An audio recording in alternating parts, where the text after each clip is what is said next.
Which market should you sell in? The United States or the United Kingdom?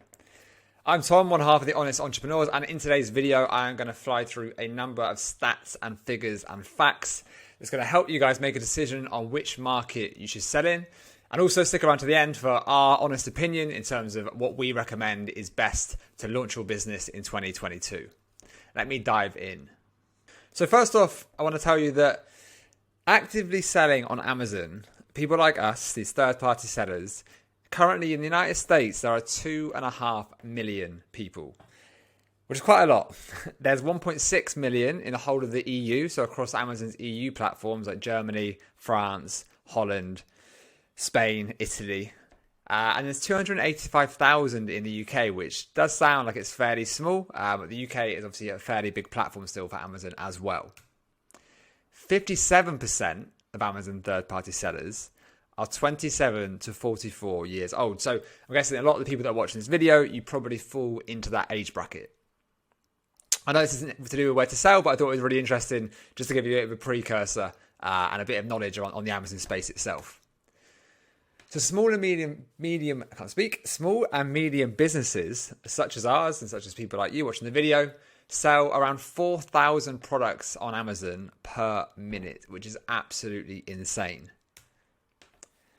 And this is a stat from Amazon themselves, which made me laugh, that 100% of regular Amazon customers trust Amazon, which they might have skewed that a bit, but it definitely does have a hugely high trust rate. People definitely go to it and they do trust what is on Amazon with the review ratings and the kind of open transparency that Amazon have.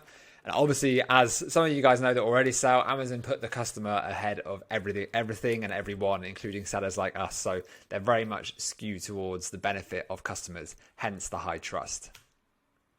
So let me get into some stats and statistics. That's the same word twice. Don't know why I did that for. I'm leaving that in. So as of October 2021, Amazon accounted for 41% of the US e-commerce market. So that means that 4 out of every 10 sales that happen in America on the internet happen on Amazon. Now that is absolutely insane market share. I don't think a company's ever had that much market share of anything online. So it's absolutely wild percentages. In the UK, it's actually not far behind, to be honest. It's 30.1% market share. So nothing to be ashamed of at all. That's probably going to keep growing as well. In the States, it has been bigger for a longer period of time. It's been around slightly longer. But 30.1% is definitely a huge amount of the UK market. Nearly 2/3 of Americans. If you're enjoying the video, please do hit like and subscribe. It really helps, and we'll keep knocking out more of these on a week-by-week basis. Have bought something from Amazon. So that's more than 90% of active US online shoppers, which is, again, a crazy number. And apparently, 86% of people in the UK have also shopped on Amazon. Now, that stat was a bit weird. I wanted to include it anyway because I read it. It didn't quite define if they were active shoppers. I assume it is because that would be an insane stat otherwise. But again, super high numbers as well.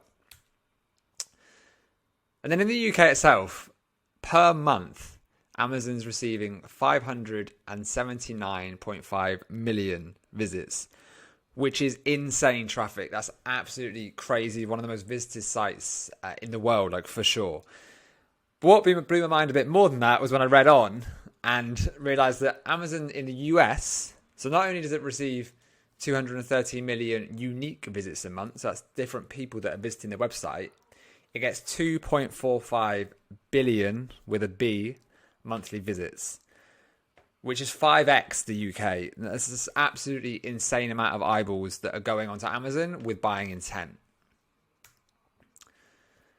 One thing we've seen a lot of is niches exist in the US that don't actually exist in the UK at all. So there's products and there's areas where they already have a thriving community on Amazon and a thriving niche and platform on Amazon, like a subcategory for its own that doesn't actually exist in the UK yet. Now, that's not to say that these niches and these products won't develop in the UK, but the demand is already there in the States, is already established. So there can be much more opportunity in the States in these niches where you're just seeing nothing or hardly anything at all in the UK in the same categories. So that's something to bear in mind.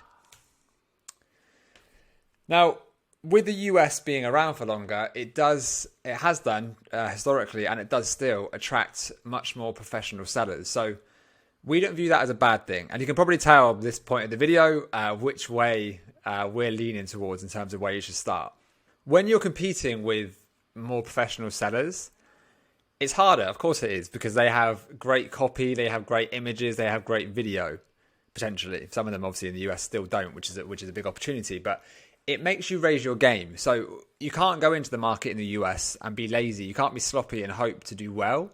You're going to go in there. You need to be premium. Everything you do needs to be really professional. Now, the benefit of that is if you have a great brand that can go across the world and go international across other Amazon platforms, across other e-commerce platforms as well, you're going to go into those markets and be elite. You're going to be potentially the leader in those markets, or as good as everyone else in that market and the top guys, because you are already professional from day one. So you know the importance of good copy, you know the importance of great images, of great EBC, of great videos, and you have that in your toolbox now. You're not starting at a lower rate.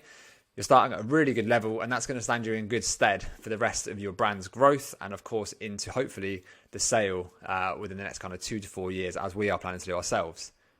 Just want to jump in here quickly, guys, and say we do currently have a few spots available for our mentorship program. We want to take you guys from finding a product all the way through to launch. We want to work with people that actually have real ambitions to create a true brand that you can scale up and go for a 7-figure exit. So if that sounds like something you'd be kind of into and you'd enjoy, please do reach out to us below. We've got a link below. You've got a little form you can fill in. We'll jump on a call with you and see if we could be a good fit. Now back to the video. So what the UK used to have, which was great, was access to the EU market. So the EU combined market's pretty big, and you used to be able to be based in the UK with your product in the UK, and people could order that product all across Europe using the pan-EU fulfillment and the EFN, which is a European Fulfillment Network by Amazon. So you didn't have to get VAT registration in each country. You could literally store your product within the UK, and Amazon would ship it across borders for you. Now, of course, the UK isn't in the EU anymore, which has made it really difficult. So they have just very recently launched the pan-EU program again. It's really expensive, to be honest, and it's quite slow. So you're not getting the prime delivery that you want. So now you're based in the UK and you want to sell around the rest of Europe, you have to become VAT registered in each country, which is a bit of a ball ache, to be honest. You have to send inventory into Europe. So it's not as easy as it used to be. And it's a kind of a real shame that the UK sellers lost out on that option because of Brexit. But I'm not going to get into Brexit because we're not that kind of channel. But what you have access to in the United States now is NARF. Now, NARF is the North American Remote Fulfillment Program, which means you can send product, you can store product in the States, and you can fulfill it into Canada and down into Mexico. So that's great because it's opening huge markets. I mean, they're not obviously as big as the States yet, but they are growing markets. And you have easy access across the borders, like the UK used to have into the EU, but you can now take advantage of this with Amazon when you're selling in the States and just flip a button on and you can have listings live in Canada and on Mexican Amazon as well. So now we're talking numbers. So with revenue in the UK of $26.5 billion a year, the UK is second only to Germany in Europe as the biggest European market. And 26.5 billion is definitely not something to turn your nose up at. That's a huge amount of money. However, the United States revenue in 2021 was 241.79 billion. It's just miles ahead. It's so much bigger. It's such a bigger pool and such a bigger market. It's just kind of, it's not really comparable, to be honest with you. The UK is just so much smaller. The market's way smaller. There's way less eyeballs. There's way less money being spent on it. And this is something that you really need to consider when you're making a decision of where you're going to sell. And across the world, there are around 200 million Amazon Prime members as of 2022, which is, again, a wild stat. A lot of these stats kind of blew me away, to be honest with you. And I'm sure some of you guys knew some of these. Perhaps you didn't know some of the other ones. The numbers are just astronomical, and they seem to be only going in one direction, which, of course, is up. And in the UK, with a population of about 60 million, there's 15 million subscribed Prime members, which actually is huge. That's actually really impressive. That's ahead of a lot of people. There's stats that I've actually not included in this. Unfortunately, I can only fit so many stats in today. I didn't want to kind of bore you guys. The average spend of a Prime customer is way higher than an average Amazon customer, which is kind of obvious. But I saw a stat where it's like $700 a year by an average Amazon customer. But Amazon Prime customers, you're looking at $1,300 and upwards. So a way bigger, almost double the average spend. But in the US, there's 148 million Prime members. Now, I don't do public math, but 50 million in the UK, almost 150 million in the States. There's 10 times more Prime eligible customers in the US. If you go to the US and set up a product and you use Amazon's FBA services, you have access to these Prime members. Your products will qualify as Prime. That means you have access to 150 million people with their credit cards at the ready who want to buy products and who are very happy and they trust Amazon. They are happy to order products off Amazon and they are using Amazon to generally find most of their purchases nowadays. Over 40% of every purchase online, as I mentioned earlier. For us, it's pretty obvious. You should sell in the United States. That's what we recommend. That's what we do. We do have a couple of products in the UK as well. We extended our brand across both, which is a great option to expand and to scale. It feels very easy to, if you're from the UK and you're watching this, even if you're from the US and you're watching this, it feels easy to launch where you are. It feels logical to launch where you are. But the beauty of Amazon and the beauty of the FBA model is you don't touch the products. You know, right now I'm in Spain. Alex is currently in Argentina. We saw the samples. We got the samples sent to us, and we've had a play around with them. We've checked everything's good and the quality's good. But since you see a sample of a product, you don't see them again. You send it to 3PL warehouses. You send it to Amazon FBA warehouses directly.